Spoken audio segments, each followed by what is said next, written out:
শরীয়তপুরে ধর্ষকের সর্বোচ্চ শাস্তি ফাঁসির দাবিতে বিক্ষোভ মিছিল করেছে জেলা জাতীয়তাবাদী মহিলা দল।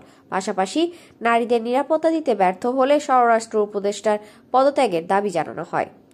মঙ্গলবার 11 মার্চ বেলা 11টার দিকে কেন্দ্রীয় শহীদ মিনার থেকে একটি মিছিল বের হয়ে প্রধান শহর প্রদক্ষিণ করে জেলা প্রশাসকের কার্যালয়ের সামনে গিয়ে শেষ হয়।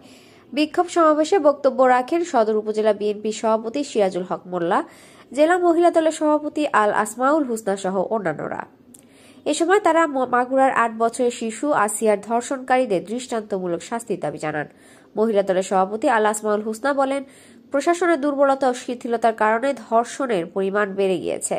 সরকারের কাছে আকুল আবেদন, প্রশাসনকে শক্ত করুন এবং দেশকে অত্যন্ত শৃঙ্খলার সহিত পরিচালনার চেষ্টা করুন।